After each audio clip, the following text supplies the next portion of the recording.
அனைவருக்கும் வணக்கம். இன்று தமிழக வெற்றி கழகத்தின் சார்பாக தேர்தல் அறிக்கை குழுவின் மக்கள் சந்திப்பு நிகழ்ச்சி மேற்கு மண்டலத்தின் சார்பாக இன்று கோவையில் நடைபெற்றுக் கொண்டிருக்கிறது.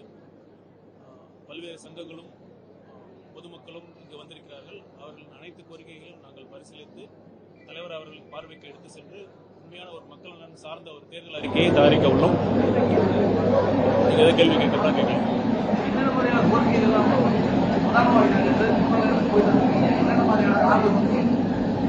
இப்ப பாத்தீங்கன்னா நாங்க இதுக்கு முன்னாடி மதுரை அப்புறம் கடலூர்ல மக்கள்கிட்ட சந்திக்கும் நிகழ்ச்சி நடந்தது.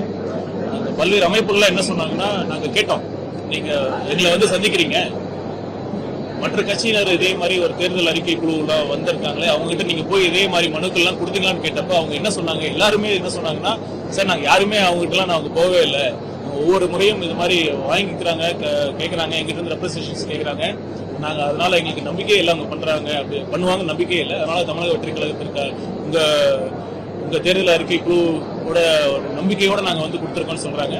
பல்வேறு தரப்பட்ட கோரிக்கைகள்லாம் வருது. விவசாயம், மகளிர், விளிம்பு நிலை மக்கள், அனைத்து தரப்பட்ட மக்களோட கோரிக்கைகளும் வந்துட்டு இருக்காங்க. அது அனைத்தையும் நாங்க ஒருங்கிணைத்து அதற்கான குழுவோட சேர்ந்து நாங்க டிஸ்கஸ் பண்ணி ஒரு நல்ல முடிவாக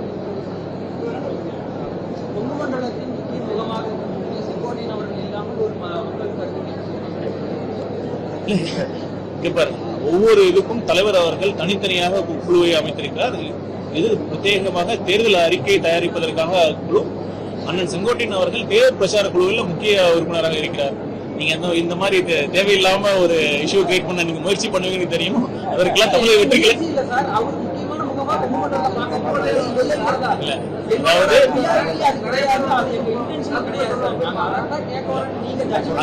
மதுரை தமிழக வெற்றி கழகத்தை பொறுத்தவரைக்கும் இருக்கின்ற அனைத்து நிர்வாகிகளையும் பல்வேறு குழுக்களிலே பயன்படுத்திக் கொள்ள வேண்டும் என்று தலைவர் விரும்புகிறார்.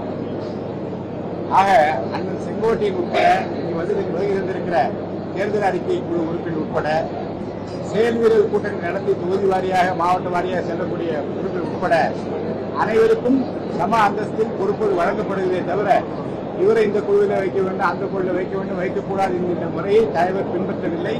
எல்லோருடைய திறமையும் பயன்படுத்திக் கொள்ளக்கூடிய, அவருடைய திறமைகளை புரிந்து கொள்ளக்கூடிய ஒரு தலைவராக இருக்கின்ற காரணத்தினாலே எல்லோருக்கும் உரிய இடம் தரப்பட்டிருக்கிறது.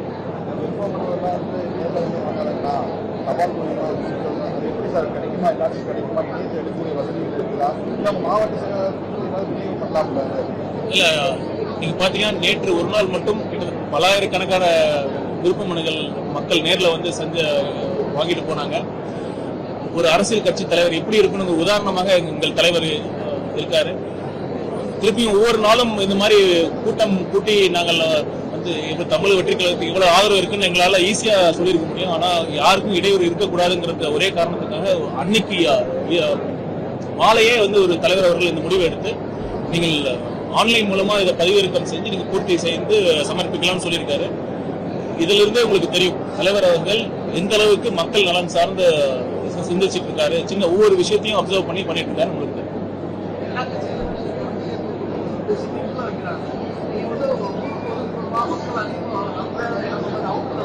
எங்கு வைத்தாலும் ஒன்றை நீங்கள் பார்த்தீர்கள், எங்கு வைத்தாலும் எவ்வளவு தொலைவை வைத்தாலும் மக்கள் தமிழக வெற்றி கழகம் நடத்துகிற தேர்தல் அறிக்கை தயாரிப்பு நடத்துகிற கூட்டங்களுக்கு எந்த இடத்துல வைத்தாலும் வருகிறார் என்பது நீங்களே பார்த்துக் கொண்டிருக்கின்றீர்கள்.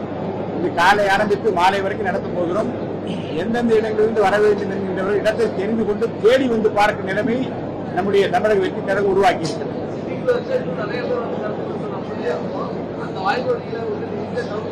இல்ல இது கோவை மட்டும் இல்ல, பல்வேறு மாவட்ட மேற்கு மண்டலத்தில் அனைத்து மாவட்டங்களுக்கும் சேர்ந்துதான் இங்க நடக்குது. அதனால இந்த இடம் தேர்வாக அது மட்டுமல்ல, நாங்க ஆன்லைன் மூலமாவும் இமெயில் மூலமாவும் நாங்க ஒரு ஆப்ஷன்ஸ் இருக்கு. அது மூலமாவும் மக்கள் ஆயிரக்கணக்கான மெயில்ஸ் இப்பயே வர ஆரம்பிச்சாங்க.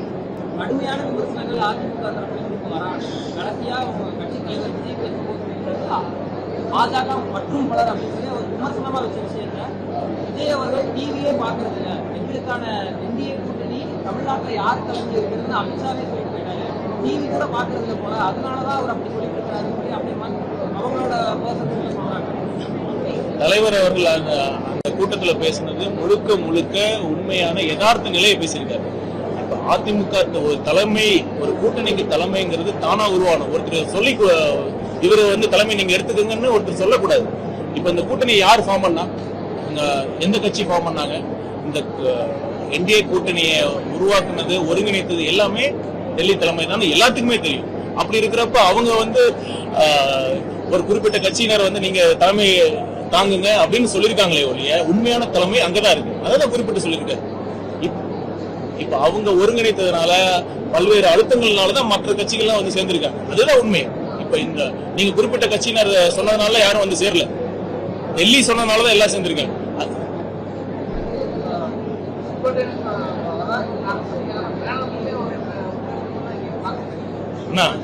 அதெல்லாம் எந்த பிரச்சனையும் இல்லை.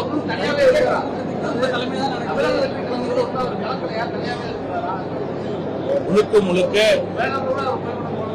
ஒவ்வொரு கமிட்டிலையும் ஒவ்வொருத்தர் இருப்பாருங்க, அவ்வளவுதான். ஏற்கனவே இது பதில் சொல்லிட்டேன்.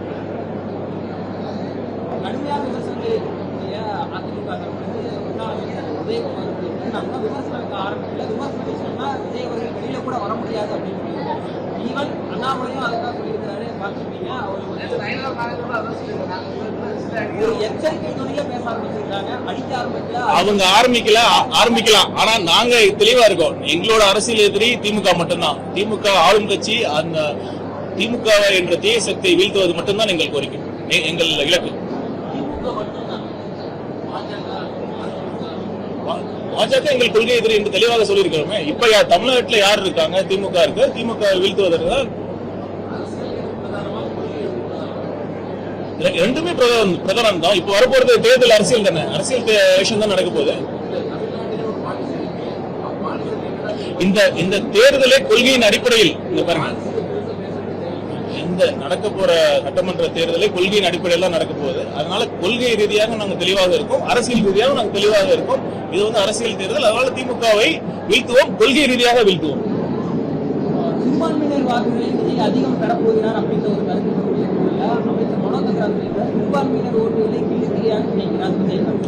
யாரு கிள்ளிக்கிறியா நினைச்சிட்டு இருக்காங்கன்னு மக்களுக்கு தெரியும். சிறுபான்மையினரை வெறும் ஓட்டு வங்கியாக மட்டும்தான் இது வரைக்கும் திமுக பண்ணிட்டு இருக்காங்க. அவங்களோட வாக்குறுதிகள் நீ பார்த்திருப்பீங்க. கடந்த தேர்தலில் அவங்க சிறுபான்மையினருக்காக கொடுத்த வாக்குறுதிகளை நிறைவேற்றிருக்காங்க. நீங்களே சொல்லுங்க, மக்கள் நல்லா பார்த்துட்டு தான் இருக்காங்க. உண்மையான சிறுபான்மையினர் பாதுகாவலராக இந்த தலைவர் இருப்பார். தேர்தல் ஆல்மோஸ்ட் பெருமுனை பிரச்சாரங்கள் போன்ற விஷயங்கள் நல்ல கேள்வி கேட்டீங்க.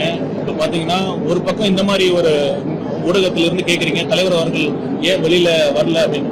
இப்ப பாத்தீங்கன்னா வேலூர்ல 8ஆம் தேதி, பிப்ரவரி 8ஆம் தேதி நாங்கள் மக்கள் சந்திப்பு நிகழ்ச்சி நடத்துறோம். நாங்க மனு கொடுத்தோம்.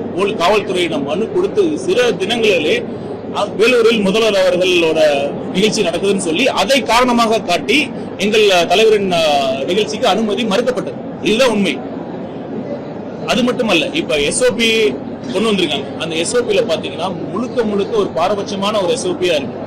இப்ப அங்கீகரிக்கப்பட்ட அரசியல் கட்சிக்கு முன்னுரிமை கொடுக்கப்படும் சொல்றாங்க.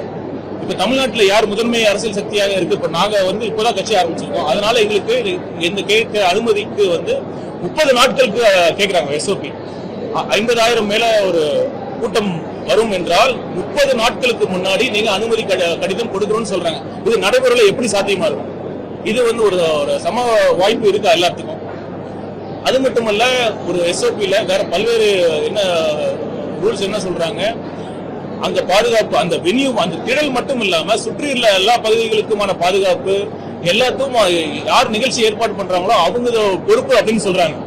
முழுக்க முழுக்க காவல்துறையினரும் அரசும் அவங்களோட பொறுப்புகளை எங்கள் மீது திணிக்க பார்க்கிறார்கள். இந்த எஸ்ஓபியே தமிழக வெற்றி கழகத்திற்கு எதிராகத்தான் உருவாக்கப்பட்டது. வேற எந்த கட்சி அந்த ஒரு முக்கியமான கிளாஸ் ரிகக்னைஸ் பொலிட்டிக்கல் பார்ட்டிஸ், அங்கீகரிக்கப்பட்ட அரசியல் கட்சிகளுக்கு முன்னுரிமை கொடுக்கப்படும் என்ற அந்த விதியே தமிழக வெற்றி கழகத்திற்காக மட்டும்தான் அந்த சேர்க்கப்பட்டது. அதுதான் உண்மை. இதுவரை நாங்க சேலம் கூட்டத்திற்காக அனுமதி கொடுக்கப்பட்டது. இதுவரை அந்த அனுமதி கிடைக்கல. மக்கள் பார்த்துட்டு தான் இருக்காங்க. அதற்கான உரிமை முடிவு மக்கள் எதிர்பார்க்க.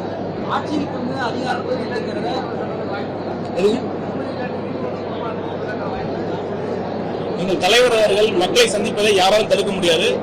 அதற்கான மாற்று ஏற்பாடுகள் நாங்கள் அதுக்கும் பிளான் பண்ணிட்டு தான் இருக்கோம். அது நடக்கிறப்ப தெரியும். ஆட்சியில் கொண்டு அதிகாரத்தில் பங்குங்கிற பேச்சை ஆரம்பிச்சு இன்டியூஸ் பண்ணிவிட்டாரு. அது ஒரு பெரிய பேச்சுக்குள்ள இருக்கு.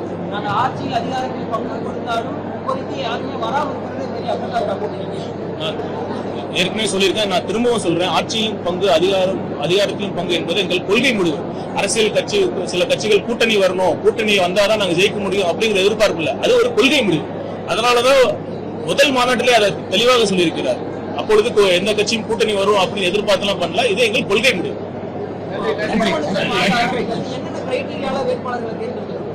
நியாயமான நல்ல வேட்பாளர்கள் தேர்ந்தெடுக்கப்படுவார்கள்.